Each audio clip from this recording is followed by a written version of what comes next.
منذ إنشائه وحتى تعرضه للقصف من قبل القوات الأمريكية في العام 91 من القرن الماضي. كان ولا زال هذا الجسر يمثل شريانا حيويا في النقل بين مختلف مناطق العراق، وكان لأثر القصف تبعات أدت إلى تصدع أجزاء الجسر.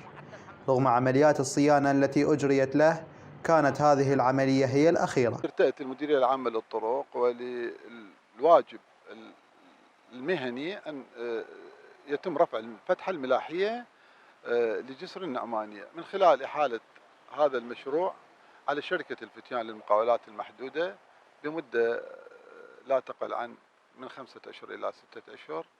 العمل مرتبط بعد رفع الفتحة الملاحية راح يجي الخبير الاستشاري ويقيم العمل، وعلى ضوءه تبدي التصميم للفتحة الملاحية الثابتة. اليوم احنا نسعى جاهدين الى توفير البديل يعني اكثر من مرة اكدنا انه تم يعني اصطحاب جسر بديل، لكن المواد فيها كثير من النقص. ارتئينا ان نجيب جسر بديل اخر. الان اعتقد من الموصل استحصال الموافقات الامنية هاليومين راح يوصل. الشركة راح تباشر تنصيبه. السيد محافظ واسط خصص 100 مليون لهذه الشركة لتنصيبه وتفكيكه ونقله، يعني في حال الانتهاء من صيانة الجسر. الشركة أيضا يعني من الشركات اللي إلها باع في هذا المجال، يعني ماخذة أعمال في الديوانية.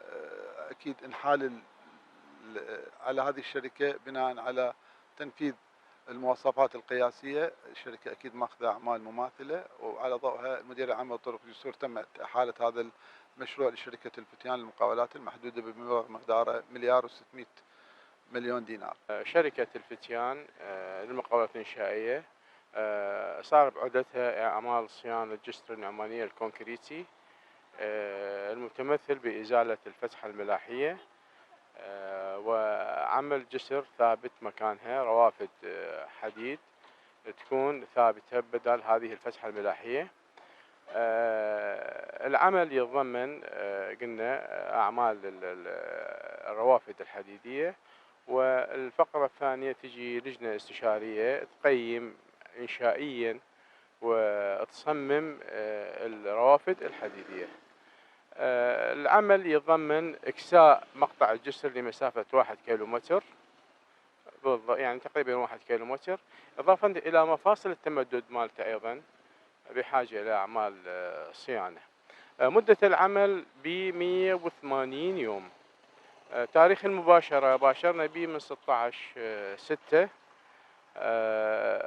بالبداية صارت يعني شوية تأخير بالعمل بسبب ظروف، يعني طلبت الوحدة الإدارية مال النعمانية، قضاء النعمانية، تأجيل عمل عدة أيام بسبب امتحانات الطلاب. فارتئينا أن نباشر مباشرة فعلية بعد العيد. باشرنا به. بالوقت الحاضر كملنا رفع الأجزاء الحديدية مال الجسر، وبالأيام القادمة إن شاء الله خلال يعني هذا الأسبوع تجي اللجنة الاستشارية تقيم وتصمم الروافد الحديدية للجسر. كان لإغلاق الجسر أثرا واضحا على حياة المواطنين في قضاء النعمانية والمناطق المرتبطة بها بريا. أدى هذا الإغلاق إلى ارتفاع ملحوظ في أسعار المواد والإنشائية منها خصوصا. كذلك أدى إلى أن يسلك بعض المواطنين طرقا بعيدة غير مؤهلة للوصول إلى غاياتهم، سواء في محافظات الوسط أو الجنوب.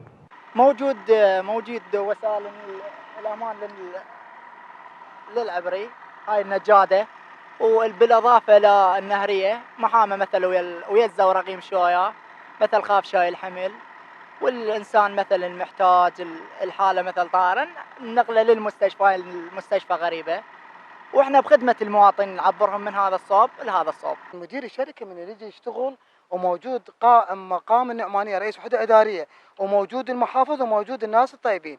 هسه أنت تشتغل هنا غير أكو بديل؟ قالوا يابا هذا الجسر البديل ما يصير منا. يابا ليش ما يصير منا؟ قالوا يصير على طريق الزوار على المقام، لأن المسافة منا أنا أعرض من ذيك المسافة منك. أنا أعطيك إحداثيات بالGPS. بعدين هي الهندسة العسكرية عندهم نظام GPS، وعندهم تحديد مواقع، وهندسة عسكرية يسوي لك له 200 متر. زين هذا جسر بديل. زين هسه احنا بمعركه تريد تعبر دبابه منا لهنا، شو يقول لك؟ له دور مكان اقل. جابوا الجسر لحد 2 الظهر، انا موجود وياهم وعندي تصوير وعندي ادله، يعني اثبت لك بالادله، وقاعد وياهم بالمكان اللي اجتمعوا به. نقلوا الجسر من هنا للمقام.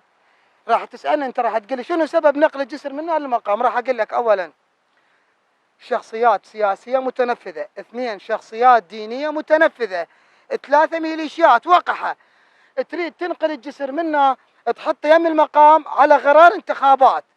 سيد محافظ واسط المحترم نازل بقائمه للانتخابات، احد المرشحين من قائمه المحافظ بذيك الصفحه، الله شاهد وانا مسؤول عن كلامي وامام الله والقانون، انا لا اخلف القانون ولا اخلف الاوامر.